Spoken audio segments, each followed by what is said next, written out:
Africa is a big place with a lot of history, but is treated as a single entity in modern political discussions. Before going over the charts, consider this. In 1950, the continent of Africa, including North Africa, had a population of 230 million. In 2015, that number had increased to 1,166 million, or 1.166 billion. This is a quintupling of the population. Is Europe directly responsible for that? Did they pay Africans to overbreed? This, the most important factor in Africa's standard of living, is simply never mentioned.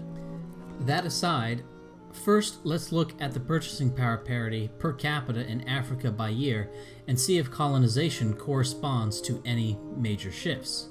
Looking at this, the answer seems to be no. There's nothing that really immediately pops out at you. Contrary to either narrative, it seems colonialism neither helped nor hurt. Also, that Africa didn't really get any poorer overall following decolonization. I think colonialism is a big thing politically, basically the whole world being painted a few European colors, but this may overstate how important it was economically. The next chart compares Africa to China, India, and Japan over the same years. At first, I was going to fix the scale and just blow up the differences between India, China, and Africa, but I like the perspective that this gives. Another thing that calls into question the impact of colonialism is when we look at the variation between former colonies after 1960. So first, let's look at the nominal GDP per capita of South Korea, Zimbabwe, and Botswana between 1960 and 1975. They're all super poor. Now, Korea was not a European colony, of course, but it's important to know that in 1960, East Asia, including China, as seen previously, was every bit as poor as Africa. Following 1975, the trajectory changes. Zimbabwe doesn't have statistics for a few years, but I think we can piece together what's in there. Is colonialism responsible for Zimbabwe being poor, but slightly less so for Botswana? Right, because Botswana started to have major economic growth around 1985. We can also break this down country by country and ask whether nations that were more colonized ended up being poorer or richer. The answer, whether you measure colonization by the number of Europeans who went there or the amount of time that a colony lasted there, is that the more colonized nations ended up being richer. Now, you might say that this is all because more Europeans went to and stayed longer at richer African countries. You can say that, but you would need evidence for that. And that evidence would need to take into account the fact that the amount of precious metals in an area does not predict the degree to which it was colonized by Europeans. The pro-colonialism case is strengthened further by the fact that the degree to which an area was colonized also predicts its future quality of education and government quality, and these variables moderate the relationship between colonization and modern wealth. So there's little systematic evidence that colonialism made Africa poor. What little evidence there is suggests the opposite. But the Europeans as colonial exploiters has another end of the equation, where all of this exploitation went to. If the colonizers are exploiting all of this wealth, well then there should be some wealth at the other end of the tunnel here. I took the population of a country in 1940 and the population of their empires in 1940, and the population of the empire divided by the population of the country is the colonization index. An index of 1 would mean that there was one colonial subject for every citizen.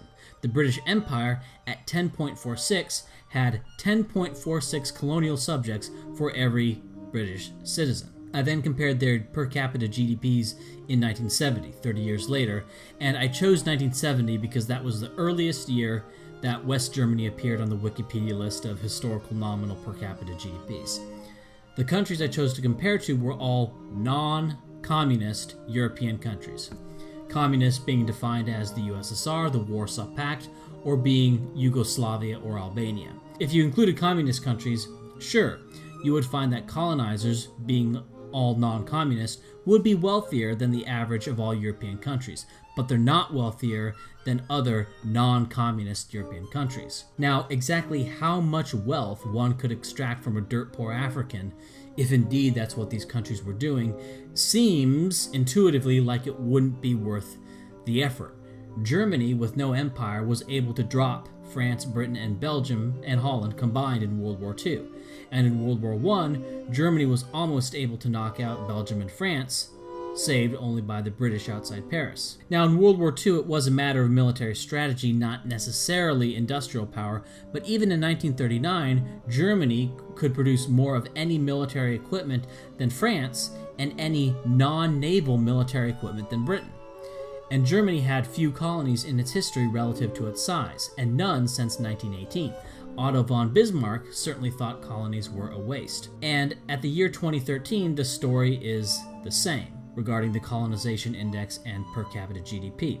So it's not like the benefits of colonialism kicked in later. There's still no relationship between colonialism and wealth for European countries, and one of the colonizers, Portugal, is even starting to fall behind some former communist countries. We can briefly compare the per capita GDP of sub-Saharan Africa to two racially African countries that were independent since at least 1804, Haiti and Ethiopia. Haiti achieved its independence from France in 1804, and 209 years later is as poor as the continent of Africa.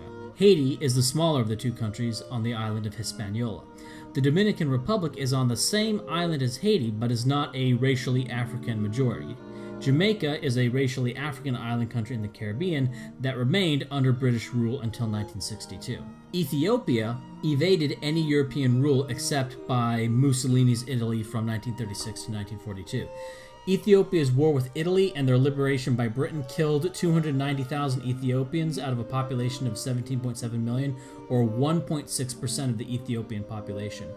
By comparison, during World War II, Japan lost 4.1% of its population, Germany lost 10.46% of its population, Yugoslavia lost 8.8%, the Soviet Union lost 16%, Romania lost 3.1%, and Poland lost 17%. Italy lost 1%, France lost 1.4%, and the United Kingdom lost 0.9% of its population in World War II. To blame Ethiopia's current economic issues on the effects of World War II 72 years later would betray a great ignorance about the history of other countries. One country I forgot to add to that list was Liberia. Liberia became formally independent from the United States in 1847, though was arguably functionally independent in 1822. Despite its independence, Liberia's per capita GDP is $886, $878, or $900 according to the IMF, the World Bank, or the CIA, respectively. And these numbers are well below the sub-Saharan African average. Within Africa, by far the most colonized country was South Africa, in terms of proportion of the population that was European, length of formal and effective European rule, and economic impact of the European interventions. If colonization impoverished the colonized African people, then we should expect the blacks in South Africa to be especially poor compared to the blacks in the rest of Africa, but we don't see that at all. South African blacks are well above the average for blacks in Africa. In fact, about 3 times as high. To recap, 1. White colonizing countries were no wealthier than non-colonizing white countries, so long as they weren't communists. None of the colonizing white countries were communist. The colonial exploiter narrative should predict that the colonizing countries should be wealthier than the non-colonizing white countries that weren't communist. This is not the case. 2. Black countries that entirely, in the case of Haiti and Liberia, or almost entirely, in the case of Ethiopia, escaped colonization were no better off than the rest of Africa. 3. The blacks in the most colonized African country, South Africa, are over 3 times as wealthy per capita as blacks in the less colonized African countries. This is not to justify colonialism and the denial of sovereignty that conquest makes. It is merely to say that the whites exploited Africa narrative is probably false.